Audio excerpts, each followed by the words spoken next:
Senhoras, senhores, queridas irmãs, queridos irmãos espíritas, jovens, caras amigas e amigos que nos acompanham pela FEB TV, nossos votos cordiais de muita paz. Aqueles eram dias tumultuosos. A humanidade mergulhara na Segunda Guerra Mundial, a mais perversa de todas as guerras. 60 milhões de pessoas assassinadas. Guerra cujas sequelas até hoje as sofremos. Em determinada parte da Áustria, a Alemanha havia criado campos de concentração e de extermínio. Em uma cidade próxima a Viena, estavam situados fornos crematórios, as câmaras de gás e as mais abjetas técnicas de indignificação da criatura humana. O notável psiquiatra austríaco de Viena, Viktor Frankl, de origem judaica, que foi levado para Auschwitz, define muito bem a aspereza da crueldade do partido nazista, especialmente das tropas SS, as encarregadas da solução final, que equivale a dizer o genocídio judeu. Logo que chegavam aqueles amargurados descendentes de Israel, eram despidos, tomavam banho de pulverização contra pragas e matavam-lhe a dignidade, porque anotavam no seu braço um número pelo qual deveriam ser considerados a partir de então. A tatuagem seria para sempre, como ficou naqueles sobreviventes. E o psiquiatra Viktor Frankl diz que eles, ao tatuarem o indivíduo, substituíram seu nome por um número, estavam matando coisas, não pessoas. Porque a pessoa se faz caracterizar por determinados fenômenos que constituem a individualidade. Essas características são a personalidade, o conhecimento, a identificação, a consciência e, naturalmente, o ser que somos. Esta realidade imortal. Mas na hora em que a pessoa perde o nome do ponto de vista psicológico e passa a ser o número, também perde a sua identidade. Naqueles momentos terríveis, em 1942, quando Viena era varrida pelos ventos torpes da extinção da raça hebraica, um homem admirável, pai de família, intelectual, foi arrebatado, atirado no camburão com a família e jogado no trem de gado. O trem varou à noite com aquelas criaturas transformadas em objetos de uso para o campo da morte. Chamava-se ele Simon Wiesenthal. E quando chegaram ao campo, de imediato faziam-se duas filas. As mulheres, os idosos, as crianças. E os homens saudáveis. A da esquerda ia para trabalhos forçados. A da direita, diretamente para a câmara de gás, na qual 200 indivíduos eram colocados para de imediato serem asfixiados até a morte e depois cremados como lenha e atirados a covas rasas, as suas cinzas e os restos dos ossos. Naquela noite terrível, Simon Wiesenthal viu a sua esposa, seus filhos, seus pais, sem qualquer julgamento, pelo crime hediondo de pertencerem à raça hebraica, avançarem naquela direção e entrarem naquele quadrângulo da morte, enquanto ele, que era jovem, marchar para os trabalhos forçados até a morte. Nunca mais. Essa cena se lhe apagaria da memória. Porém, a vida possui uma resistência que transcende a capacidade humana de a entender. E ele foi sobrevivendo com aqueles que se dedicavam aos trabalhos mais extravagantes e mais exaustivos. E eu tive a ocasião de visitar o campo em 1978.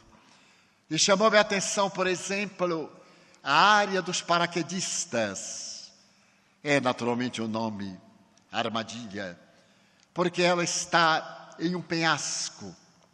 E daquele penhasco deveriam saltar os judeus, que eram colocados em fila na borda, enquanto as tropas SS avançavam de espada nua na ponta do fuzil, para que eles saltassem ou tivessem o corpo atravessado pela lâmina.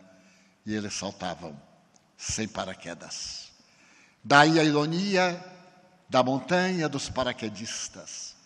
Do outro lado, uma escada, especialmente construída. Era irregular. Os degraus, ora eram inclinados para baixo, ora para cima. Mediam 23 centímetros, 18 centímetros. E os judeus deveriam carregar uma canga com pedras até 25 quilos, subir a montanha para colocar a pedra, descer a montanha trazendo a pedra. Chamava-se Operação Dominó. Tinha direito a uma alimentação de 200 calorias, uma sopa rala, miserável, suja, que produzia diarreia até a morte. E quando algum deles caía com aquela carga, derrubava todos que estavam à frente. Era a Operação Dominó. Ante as gargalhadas psicopatas desse regime sórdido, que ainda renasce, inclusive, na cultura brasileira, nos denominados neonazistas, em grande quantidade, particularmente no sul do país, segundo informações da mídia. Então foi para aquele lugar que Simão Wiesenthal foi experienciar a tragédia da sua ascendência judaica. Certo dia, em plena primavera, porque também havia primavera no campo de concentração, somente que ninguém notava a mudança do inverno rigoroso para a primavera radiosa, a gargalhada das flores e o verde das árvores. Ficavam tudo isto marcado pela tenebrosa psicosfera do desgosto, da aflição e da morte diária. Mas Simão Wiesenthal e um grupo foram destacados para trabalhar no hospital recentemente bombardeado e ali realizarem os trabalhos de limpeza. Estava ele com o grupo e passou por um cemitério onde eram sepultados os nazistas. Paradoxo da vida. Naquele cemitério havia girassóis. Sob a sepultura dos vândalos, havia flores amarelas que se moviam pelo heliotropismo. Ali estavam borboletas retirando néctar e levando pólen para a reprodução. E ele teve um momento de angústia, porque para os criminosos havia borboletas e girassóis, e para eles o gás tóxico ou o tiro certeiro na nuca para economizar munição. Foi então que veio uma enfermeira nazista e olhou para ele e disse: venha comigo. Ela seria chamada mais tarde com outras as feras dos campos de concentração. Porque a mulher nasceu para o amor, a maternidade, o sentimento. Mas quando se transforma em sociopata, é mais perversa, mais cruel do que os exemplos mais hediondos de perversidade.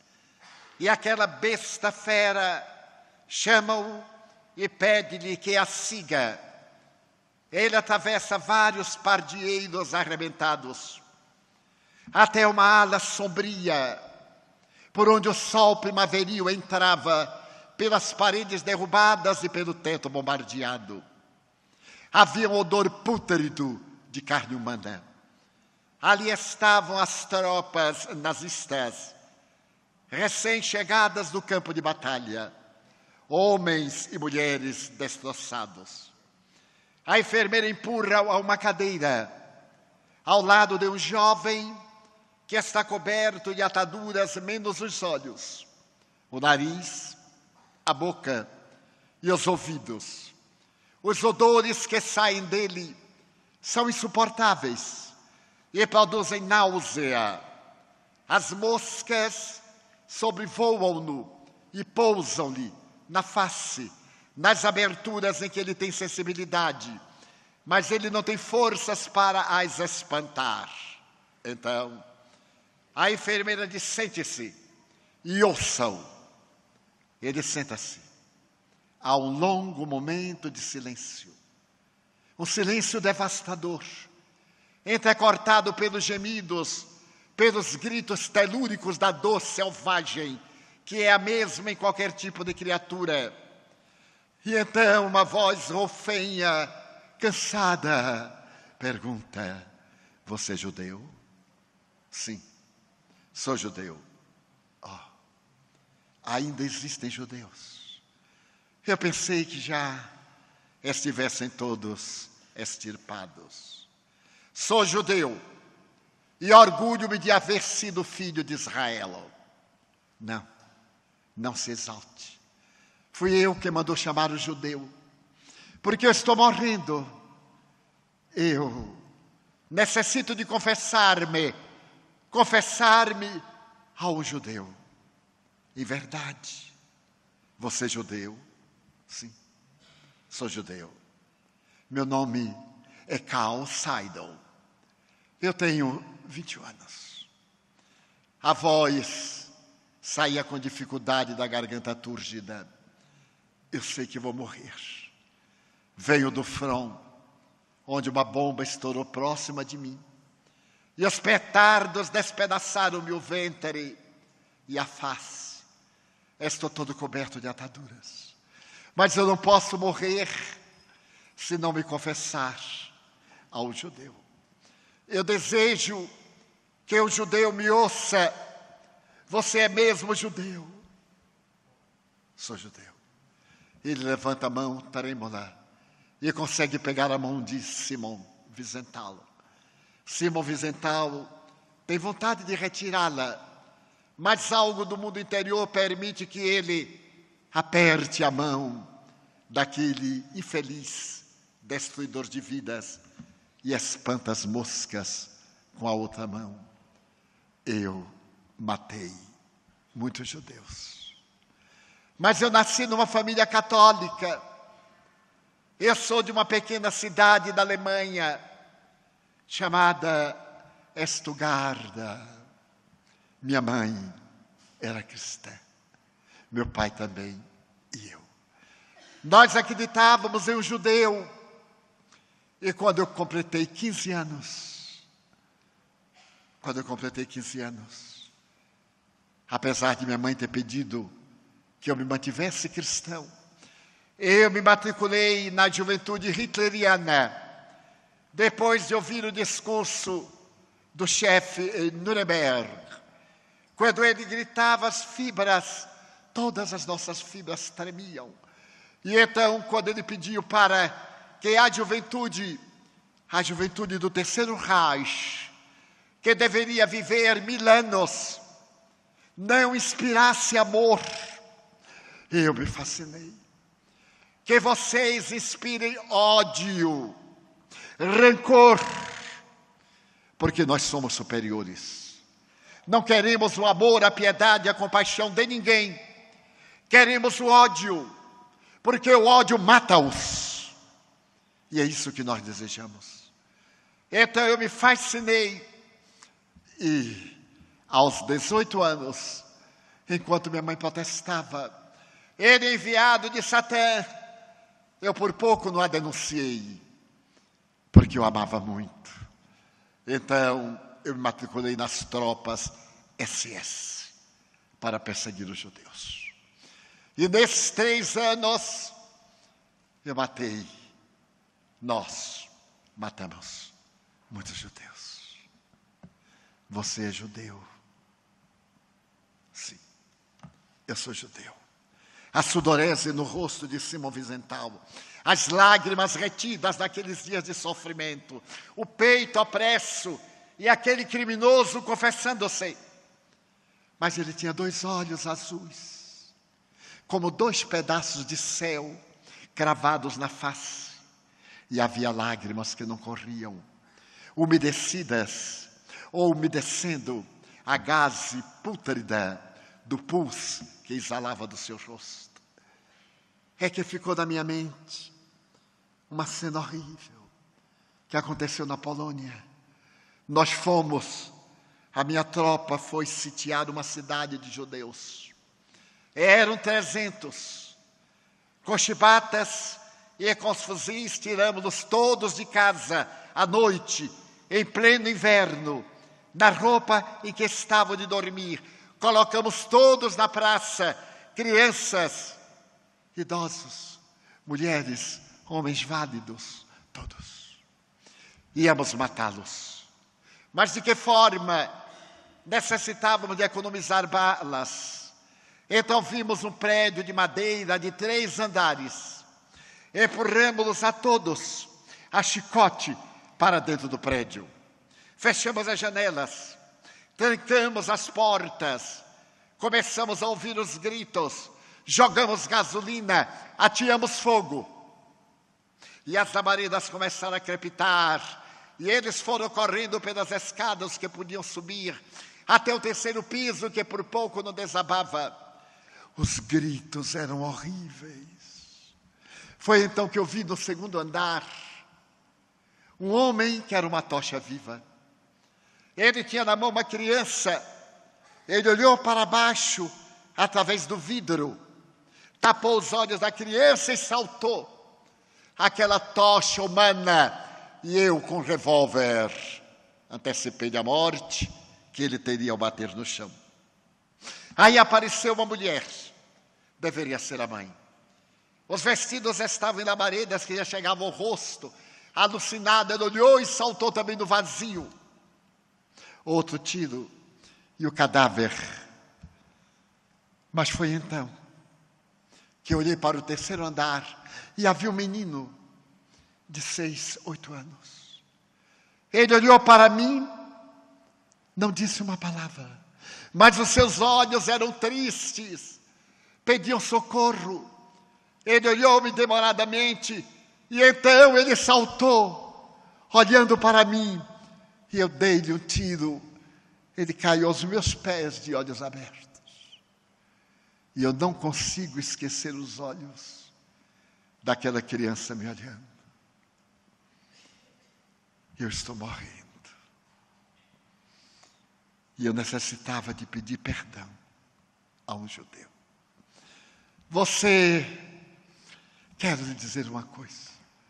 Eu vou deixar a minha pensão, os meus bens para você. Simão Wiesenthal não disse uma palavra.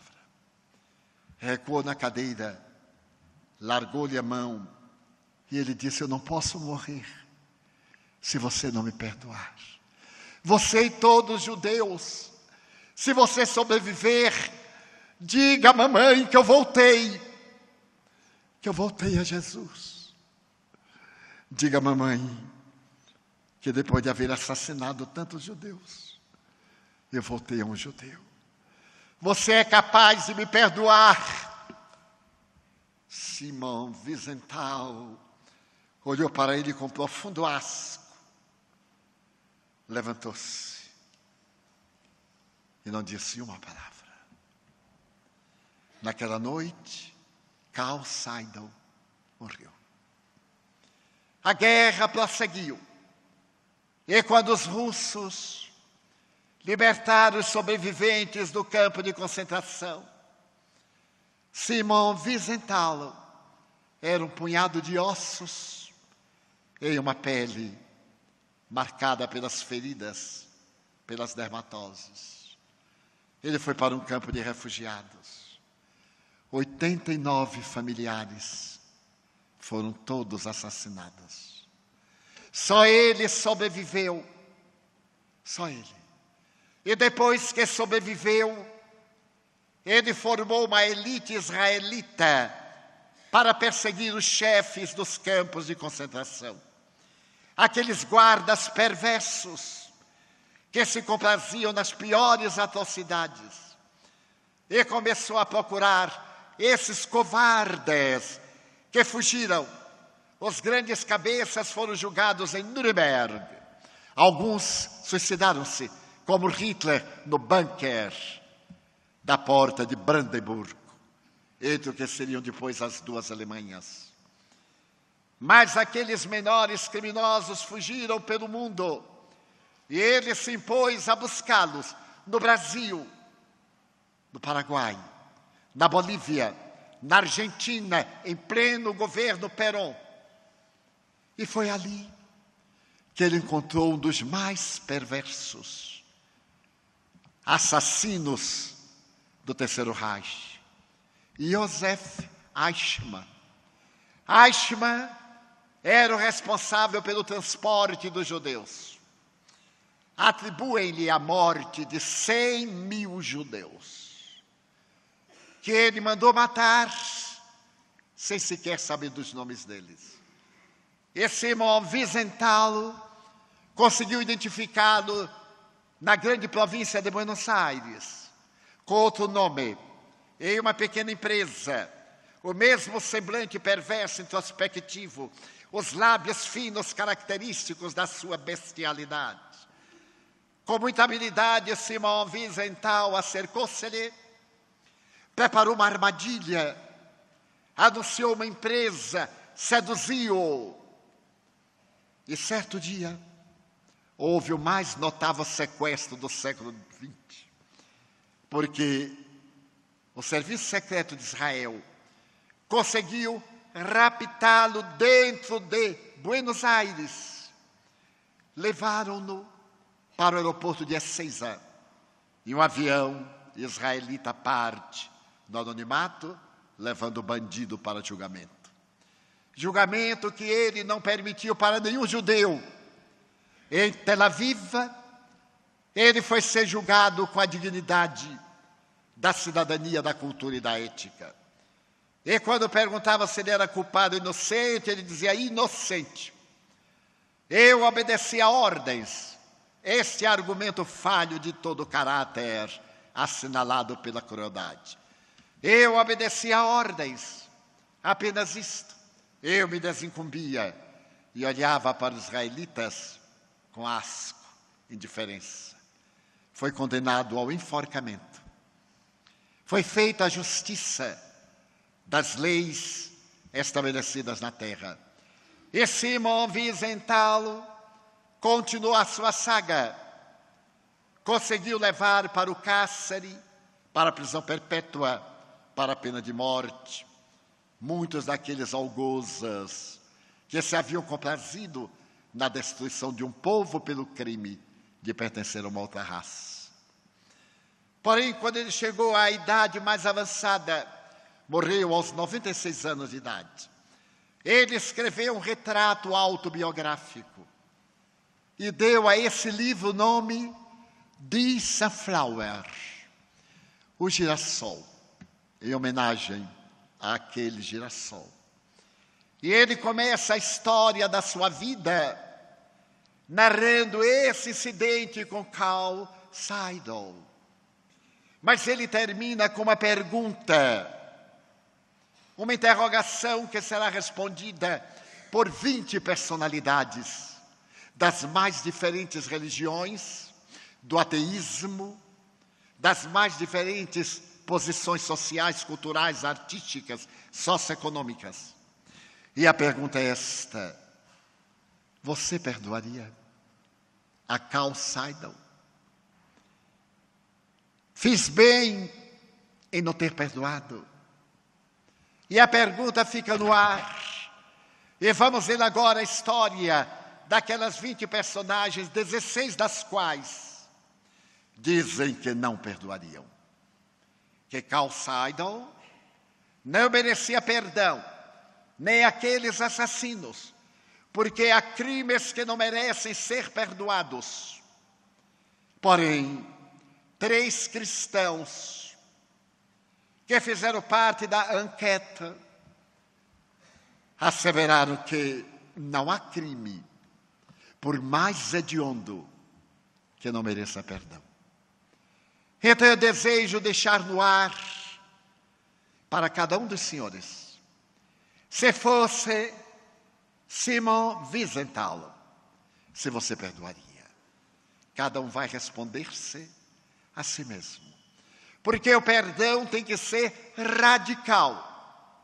Essa história eu a recolhi de uma obra com esse título, de um pastor protestante de origem tchecoslovaca, nos Estados Unidos, chamado Brian Zahnd. Brian Zahnd estabelece que nós vivemos a hora do ódio, do rancor, do ressentimento, da mágoa, em que nos comprazemos em detestar, em fazer tudo por esse aspecto de baixar o nível. É o que aqui no Brasil estamos denominando de inclusão. Inclusão por baixo, não pela ética, pela dignidade, pelos valores, pelas conquistas, mas todos devem estar incluídos, embora os excluídos da sociedade, os párias, os esfaimados, as crianças sem escola, os doentes sem hospital, os trabalhadores sem emprego e aqueles que laboram dia e noite sem recreação, que faz parte dos direitos humanos, estatuídos desde 1792 pela Revolução Francesa, reativados no Natal de 1948 pela ONU e revitalizados no mundo e aplaudidos, embora ainda não respeitados no mundo. Crianças escravas, cujo líder da libertação na Índia acaba de receber o Prêmio Nobel. Com a jovem que teve a coragem no Paquistão de dizer: não mandem armas, mandem-nos cadernos e lápis para aprendermos a ler. E porque era mulher, os paquistaneses dos regimes mais austeros tentaram matá-la. Ela sobreviveu. Está em Londres. Ganhou também a outra metade do Prêmio Nobel. Nesse mundo de disparates, de vergonha, de dissolução e de bênçãos, a nossa amada terra, a mãe generosa que produz girassóis e edelweiss. Girassóis para seguirem o astro-rei e o edelweiss para mostrar a vitória da vida a 60 graus abaixo de zero. E aquela flor delicada e branco acinzentada ser transformada em patrimônio nacional da Alemanha, a mesma Alemanha que foi nazista, da Áustria, da França, da Suíça, da Itália. Este planeta de sol iridescente, de entardeceres de fogo e de amanheceres com leque dourado de plumas do sol, abençoando o dia. Planeta inferior, sim, porque aqueles que o habitamos ainda somos inferiores, mas que avança na escala dos mundos para planeta de regeneração, quando a Terra deixará de ser o local de dívidas e extravagâncias, quando as enfermidades degenerativas, graças às mutações do DNA, não mais se manifestarão Parkinson, Alzheimer, neoplasias malignas, porque receberemos esta herança que está sendo trabalhada no mundo espiritual, em nosso perispírito, para corpos resistentes à deformidade das bactérias, dos vírus, das infecções.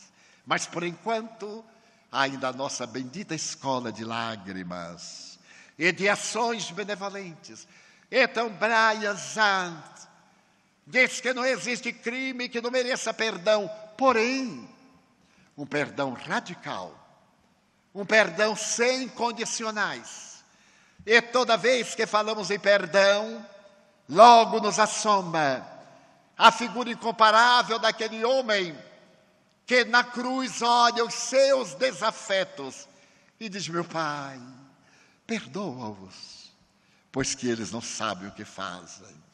Em Jerusalém, onde estive muito recentemente, atravessei uma porta de entrada, a porta das ovelhas, também chamada Porta de Santo Estevão, que é uma porta belicosa até hoje entre israelenses e árabes.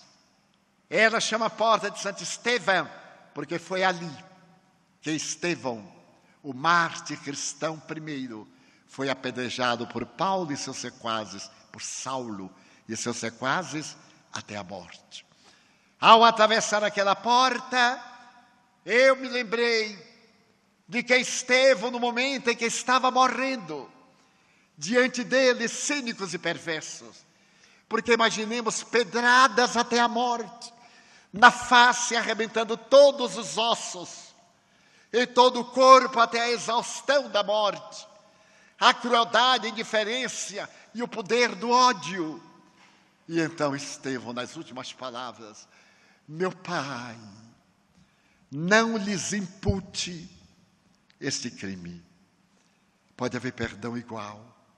Então, a doutrina cristã é a doutrina do perdão radical. A doutrina cristã é a oração do perdão.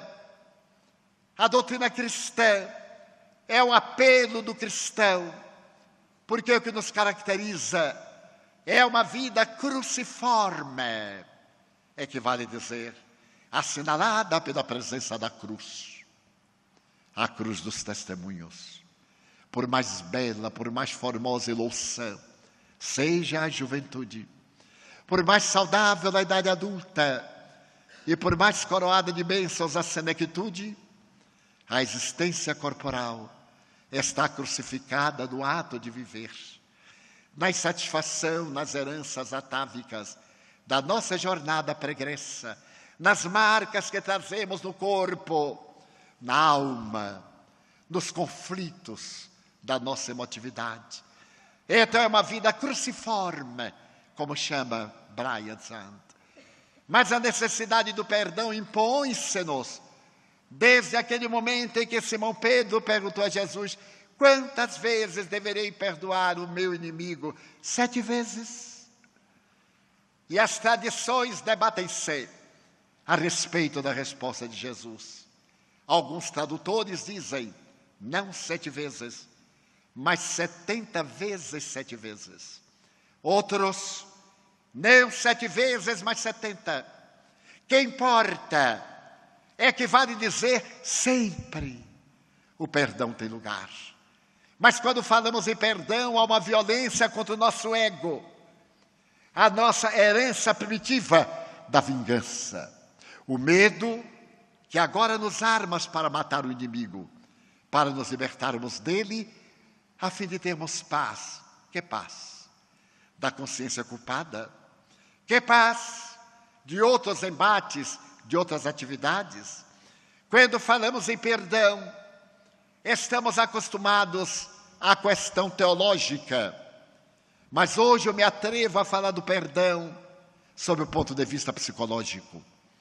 Na proposta teológica, perdoar faz-se acompanhar também do verbo esquecer.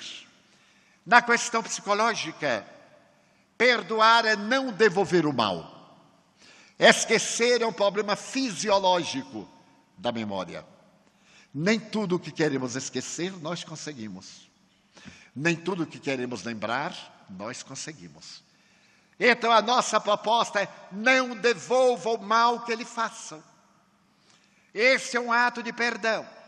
Esquecer não será tão fácil. É ao largo do tempo, porque toda impressão, toda ideia, todo pensamento no cérebro produz uma pequena moça, uma marca. E à medida que nós evocamos, repetindo, aprofunda-se. À medida em que nós diluímos mentalmente, ela volta à superfície e desaparece. Então, o perdão a que nós nos desejamos referir é não devolver o mal, sob qualquer aspecto.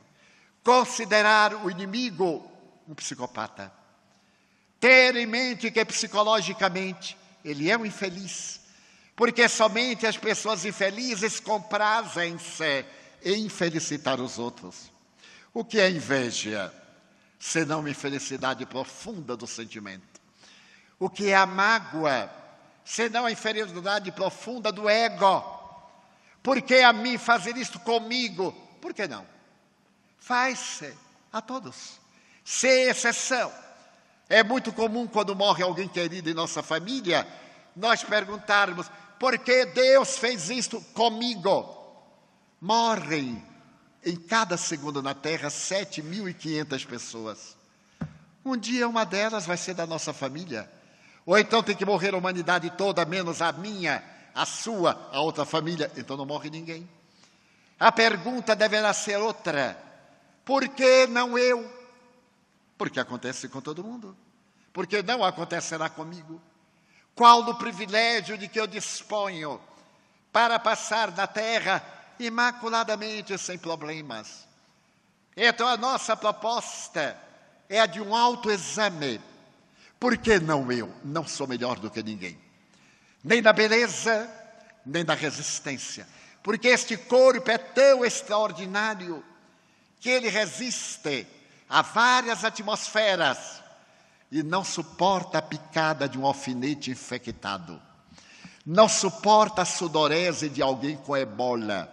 Um pouco de suor já nos penetra e temos declarado o atestado de óbito, com raríssima exceção para a cura. Por que não eu? Então, Jesus, que nos fez 2 pedidos, como falamos nesta manhã, pede para que não desejemos a outrem o que não queremos que outro nos deseje ou nos faça. Então, se ele nos faz o mal, a si mesmo o mal ele fez. Há uma judia que no campo de concentração dizia antes de morrer: et hiussem. Oh, meu Deus, todos examinam isto aqui como um verdadeiro inferno, mas eu ainda consigo ver uma nesga de céu e ver lá fora as flores se abrindo. E é por isso que a minha alma doída e enferma te louva, Senhor, por estar aqui e poder ver que a tua misericórdia também aqui se encontra, através dos meus olhos que contemplam tanta beleza lá fora. Então o perdão é uma necessidade para esses dias de ódio, de intolerância, em que nós estamos armados uns contra os outros, quando deveríamos estar amados uns pelos outros. Então é necessário que nós nos imponhamos o código do perdão, porém do perdão radical, sem qualquer condescendência com o erro, sem qualquer aceitação de justificativas, simplesmente perdoar. Quando atingimos esse nível, que não é difícil, tudo é treino. Nós treinamos guardar ódio, nós treinamos amar. Amor se exercita, primeiro com um pouco de paciência, depois com generosidade, por fim com tolerância, e na etapa final com a amizade, que se transforma no cálice embriagador desse amor que transcende as misérias humanas e proporciona inefável alegria, porque feliz é quem ama. Quem deseja ser amado é criança psicológica. Quando nós podemos amar, há em nós uma vitalidade que se renova a cada instante, pela simples presença do amor que nos põe em sintonia com Deus, a inexaurível fonte de amor, que nos coloca em perfeita igualdade com os céus, que passamos a vivenciar ainda aqui e agora, porque o reino de Deus está dentro de nós e deve ser tomado de assalto, para dentro, não para fora. A maioria de nós está preocupada em conquistar o mundo. E Jesus perguntou: do que vos vale salvar o mundo e perder a própria alma? Então esse é um momento muito grave na historiografia de nossas existências. É o momento de uma decisão, porque à medida que nós postergamos a atitude do perdão, acompanhada do sentimento de amor, nós enfermamos. Os dias passam e temos no nosso resumo das horas passadas mais aborrecimento do que alegria. Eu estive fazendo balanço da minha vida. Na minha idade é necessário fazer balanço cada hora, porque pode ser a última no corpo. Mas de qualquer idade, do natimorto ao ancião, porque da hora e do momento ninguém sabe. Nem ele sabia Jesus, só o Pai. Então, fazendo o balanço, eu me esforcei para que a soma positiva não fosse de mágoas, de ressentimentos e de alegrias. Comecei a eliminar aquilo que o ego, em determinado momento, me fez sofrer, porque era jovem, inexperiente, era sonhador, e a realidade não faz parte dos sonhos. Os sonhos são uma fuga psicológica da realidade, para o mundo da fantasia. Então comecei a me dar conta que quanto mais a maturidade dos anos tombou sobre o meu corpo, mais momentos de alegria, de comunhão, de festa íntima, de certeza da imortalidade, acercando-me do momento da libertação, para voltar à vida plena, levando-me só o que poderei conduzir a mim mesmo, porque não levamos mais nada. Nada, nem uma lembrança do corpo. Os gregos ainda davam uma moeda que era colocada na boca do morto, para que da travessia do Estígias o barqueiro pudesse tirar, colocar no inferno, no purgatório, no céu, de acordo com a moeda. Se fosse moeda de ouro, do outro lado do Estígias, o barqueiro colocava o indivíduo no paraíso. A nossa moeda de ouro é o amor. São sentimentos de desapego. Eu recordo-me de que houve um período na vida que eu amava as figuras japonesas. Então eu estudei literatura japonesa, chinesa, as lendas, as histórias de cada ídolo, e sabia de memória. Como era pobre, quando apareceram os primeiros toca-discos de há 2000 anos.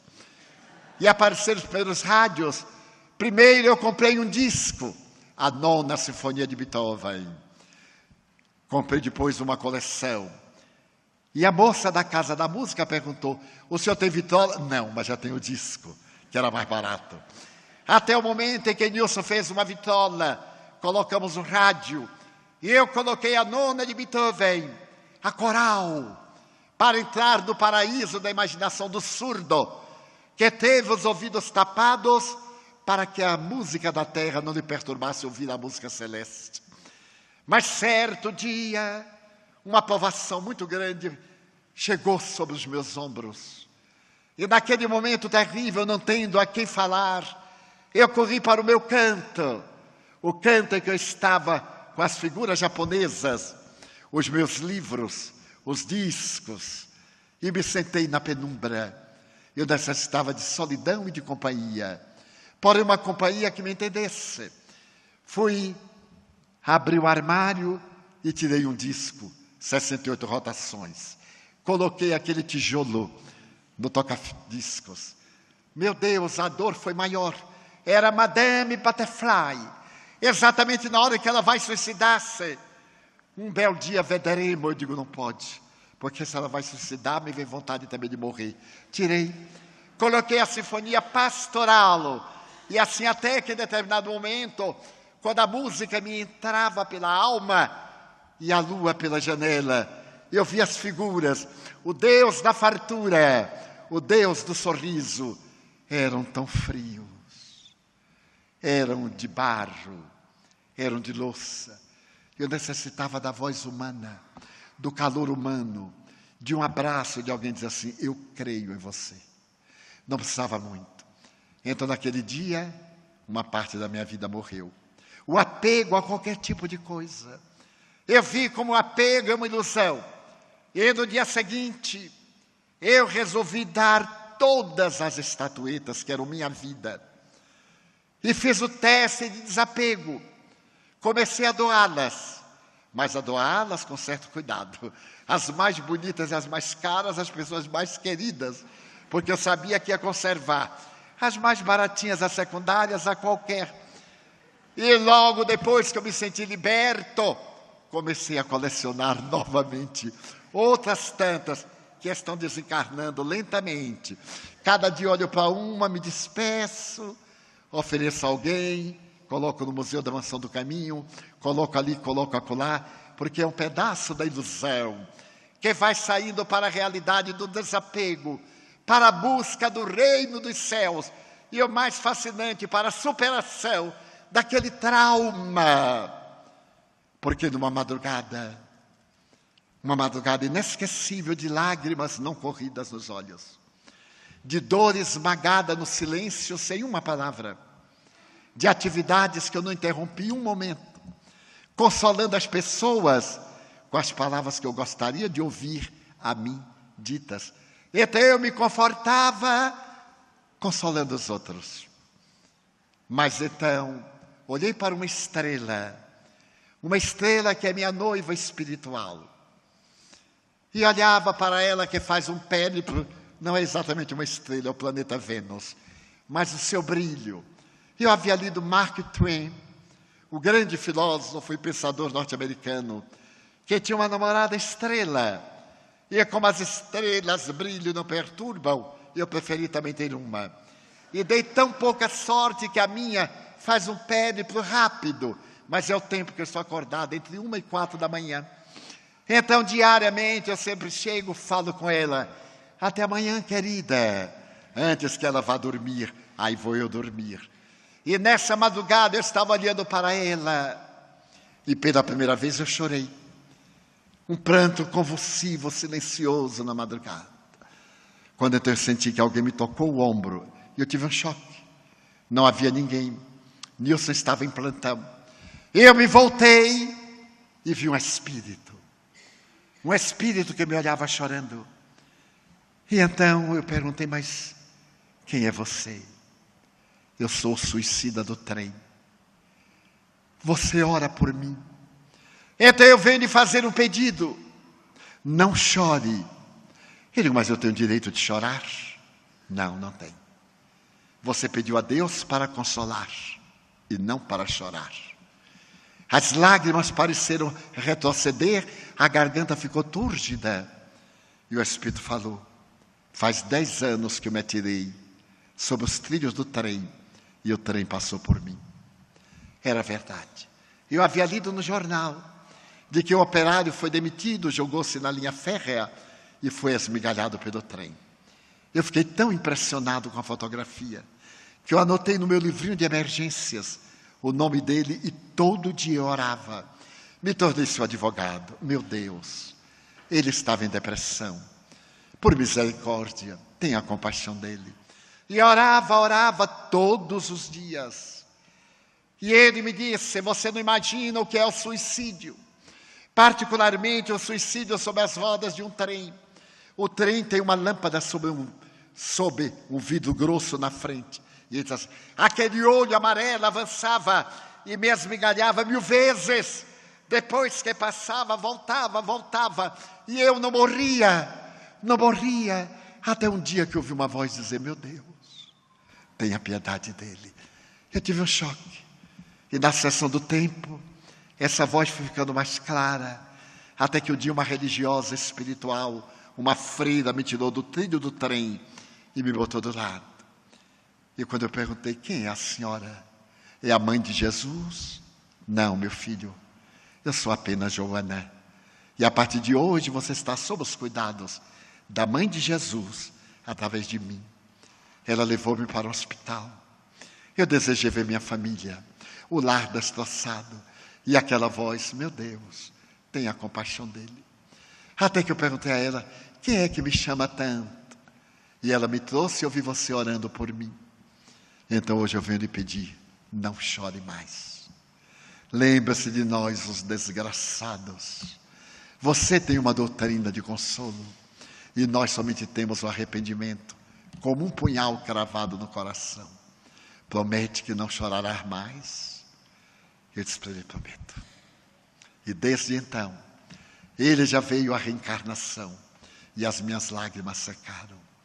O perdão radical a quem me havia proporcionado aqueles momentos de dor, que foram superados.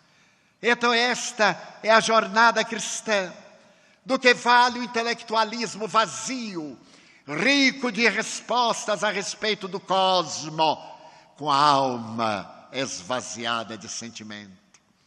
O perdão radical é que leva à paz.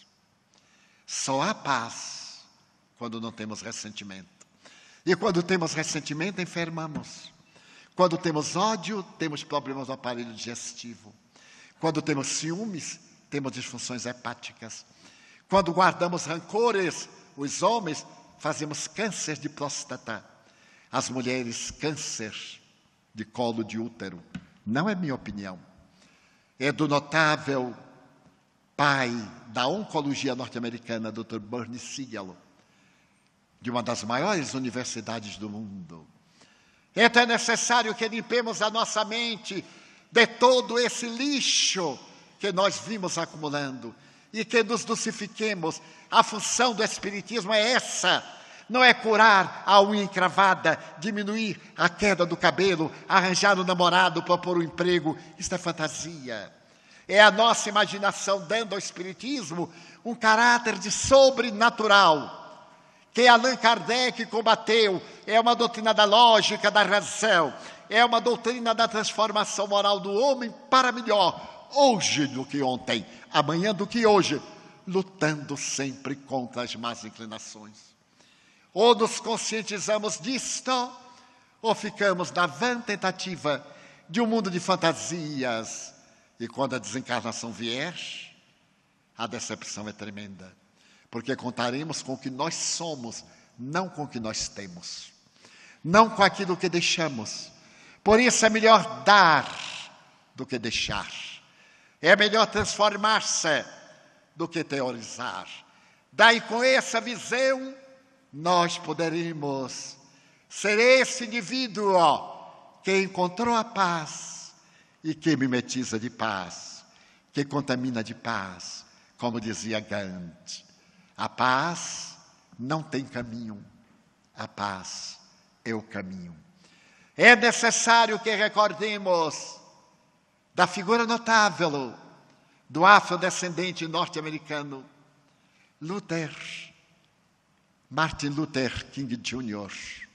Os homens aprenderam a voar como as aves, aprenderam a nadar como os peixes, mas ainda não aprenderam a conjugar o verbo amar. E é necessário que nós conjuguemos o verbo amar por egoísmo, para sermos felizes. E nesse momento em que nós formos felizes, teremos paz. A perturbação está lá fora, está em nosso entorno, mas nós estamos em paz. E é por isso que criamos o movimento Você é a Paz, como a que se referiu Thelma Sarraf, em setembro de 1998. Porque de alguma forma eu já sentia no meu íntimo a paz. Paz com conflitos, porém paz. Paz que me deu resistência para chegar a uma existência larga, provecta, que espero continue com a misericórdia de Deus por um bom período. Mas então essa paz que nos pode tornar irmão do nosso inimigo.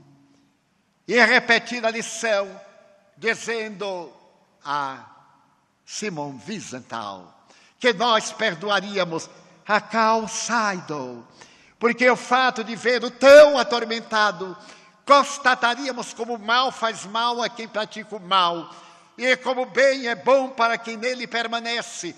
Entre Simon, atormentado, escravizado, sem culpa nem remorso, e Cal, como senhor, como assassino e consciência culpada, qual o melhor lugar? Obviamente, o da vítima. Por isso que Jesus nos ensinou, através de uma bela mensagem que tem no Evangelho segundo o Espiritismo, a dor é a bênção que Deus envia aos seus eleitos. Por que ela é a bênção que Deus nos envia? A dor, porque nos sublima, nos ajuda a resgatar os males que praticamos contra as leis cósmicas através das criaturas humanas. E então nós teremos pela frente a imortalidade. Uma existência inteira é um nada. Narrei há 2 dias em nossa casa que quando eu tinha 10 anos, eu olhava um homem de 25 e achava que ele era velho. E dizia, meu Deus, como ele era velho. De repente eu completei 25 anos. Olhava para o de 40 e dizia, meu Deus, 40. E um dia eu me barbeava e descobri que 40 anos eu tive um choque emocional. Meu Deus, estou 40. Mas olhei no espelho, era um 40 mais ou menos. Olhei para o de 50 e digo, não, 50 eu não chego lá. Imagina 50, meio século de vida. Que horror, como é que pode viver tanto? De repente eu completei 50, tive um choque moral. Então eu pulei para 70, 50 até que eu estou mais ou menos. 70, arrastando os pés, com a bengalinha, o cabelo dando adeus. Eu digo, 70 não chegarei de forma nenhuma. Meus amigos, na outra semana eu estava com 70. Porque quando entramos no 10 anos passam como 15 minutos. E quando eu completei 70, eu tive um choque moral, repito, e disse, meu Deus, eu estou com 70 anos. Aí eu chorei de dó de mim, coitado, 70 anos. Mas eu me lembrei que quem não quer ficar velho, que morra cedo. Aí eu preferi ficar velho. Olhei para o de 80 e disse, não, 80 não. Meu Deus, coitado. Quando aquelas moças lindas no check-in ou na hora de entrar no gate, tem lugar preferencial. As grávidas, as mulheres com crianças de 2 anos, os cartões vermelhos e o pessoal da melhor idade. Aí eu fico olhando o pessoal da melhor idade. Ai, que saudade eu tenho da idade infame dos 40 anos. Porque o desfile da melhor idade eu nem olho direito. E não entro, de maneira nenhuma. E um dia uma delas se atreveu, o senhor não quer entrar? Eu digo, absolutamente, eu tenho cartão vermelho. E aí fui bem saltitante. Aí eu olhei para o de 80 e disse, não vou chegar lá. Não demorou muito, 80. Agora eu olho para o de 90 e digo, olha, boy, eu vou chegar aí. Porque é rápido. E de vez em quando... De vez em quando eu confiro a carteira de identidade. Será que não está errado? Porque 87 anos. E esta jovialidade, esta alegria de viver, esta quase sassaricando. Não. É porque a vida é bênção de Deus. E a dor é o anjo lapidador das nossas imperfeições. Por isso que não trepidei quando recebi o convite para lançar aqui o movimento Você e a Paz. Só haverá paz no mundo, como disse a canção, quando houver a paz na criatura. Nenhum governo tem o poder de decretar paz. Se o indivíduo não estiver realmente consciente de que não deve revidar mal por mal, o mundo estará sempre em combustão. Me perguntarão, eu posso perdoar? E se eu não esquecer? Não esqueça, não. Toda vez que olhar para a pessoa, lembre, sem raiva. E diga assim, coitado, olha como ele está acabado. E olha como eu estou bem. Acabo de colocar silicone. Coloquei também alguma coisinha no rosto, etc. E olha para ele acabado. Pobrezinho, ainda vou fazer até uma prece de gratidão. E faz um Pai Nosso que é grátis. E dá para ele. Então o movimento Você a Paz é enriquecedor. Porque ele começa em nossa casa. E seremos melhores parceiros. melhores pais, melhores filhos, melhores irmãos, melhores amigos, melhores chefes, porque nós estamos em paz e não perturbamos a ninguém. Será isso possível? Sim, porque Jesus disse: eu vos dou a minha paz, paz que somente eu a posso dar. Qual é a paz de Jesus? A paz do mundo é o decreto. Assina-se o decreto e vem uma guerra. Os partidos entram em luta. Um amigo meu materialista disse com muita propriedade: você já notou porque os partidos políticos fazem conchavos, desmancham, brigam, se voltam? Porque eles são partidos, não são inteiros. A paz é inteira, não tem partidos. Então nós estaremos sempre inteiros, cantando esse hino maravilhoso da fraternidade. Leçamos então a paz nesta querida cidade, e cada um será um agente multiplicador. Em casa, na rua, no escritório, diante de alguém, quando entrar no elevador e encontrar aquelas pessoas antipáticas de cara fechada, olhando para o chão porque são complexados, assim, olá.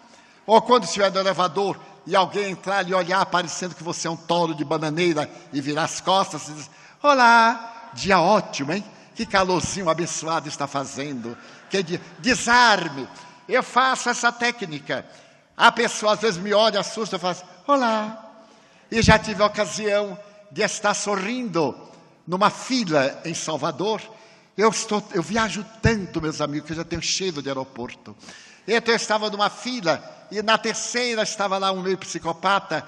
E como eu sou feliz, eu estava alegre, rindo, 5 horas da manhã, em jejum. Mas eu estava rindo. E o indivíduo de lá gritou: por que está rindo? Meu riso incomodou na terceira fila. E eu disse: meu Deus, até de madrugada a gente acha psicopata. Continuei rindo. Ele aí gritou: está rindo para mim ou está rindo de mim? Todo mundo parou. E como eu sou um pouquinho conhecido, elas ficaram assim.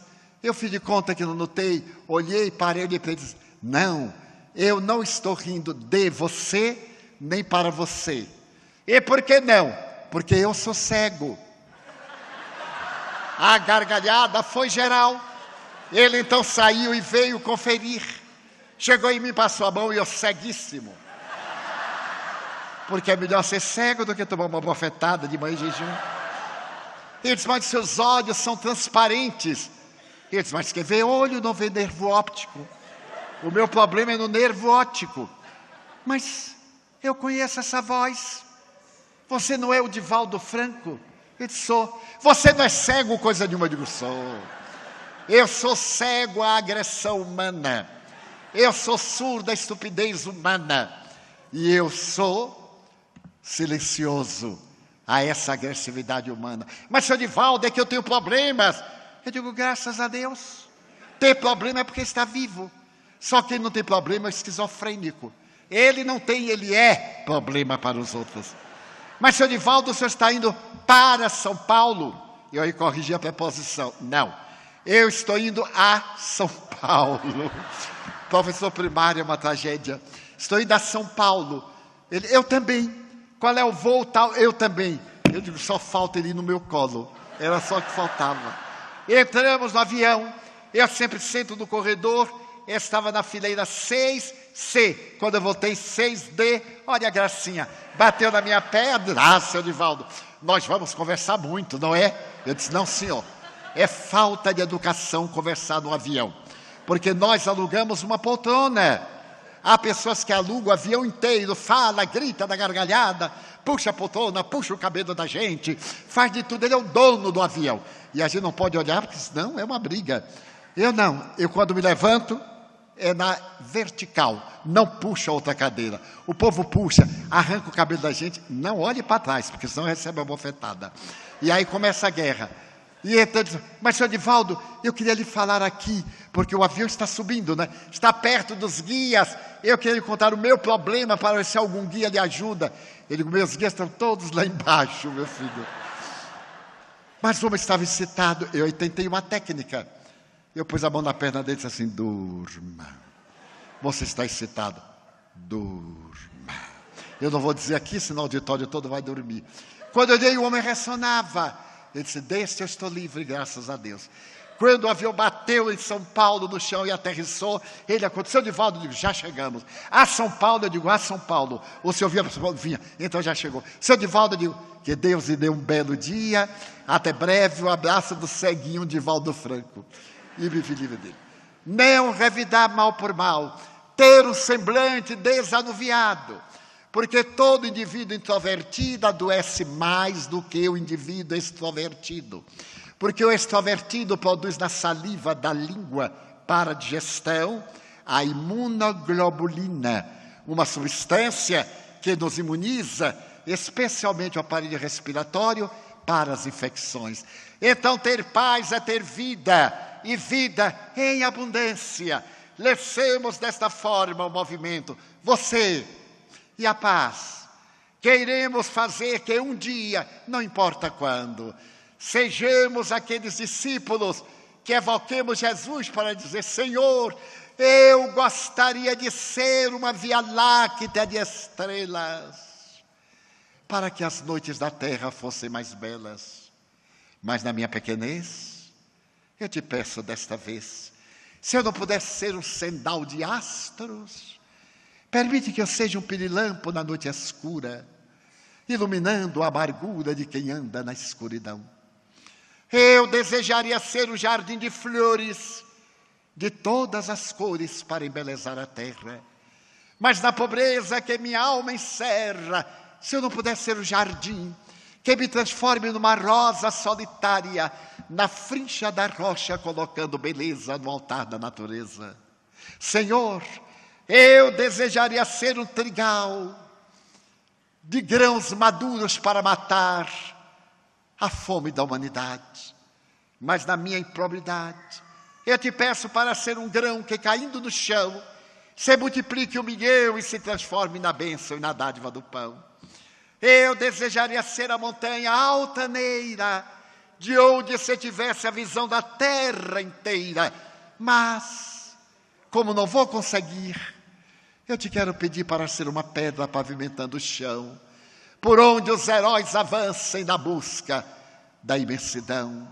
Eu desejaria ser um pomar de árvores frutíferas, mas se não conseguir, deixa-me ser uma árvore. E se eu não puder, pelo menos, ficar à sua sombra, para quando alguém passar pelo meu caminho, eu lhe pergunte de mansinho, olá amigo, aonde vais? E se ele inquirir, quem és tu? Eu lhe possa repetir, sou teu irmão, dá-me tua mão, irei contigo, sou teu amigo. E lado a lado eu possa cantar, Senhor, eu gostaria de ser esteta, artista, poeta, orador, para cantar a tua beleza e o teu amor. Mas se nada eu tiver, deixa-me dizer-te obrigado porque nasci, obrigado porque creio em ti, pela paz, pelo teu amor, obrigado, Senhor, pela sua atenção. Obrigado, senhores.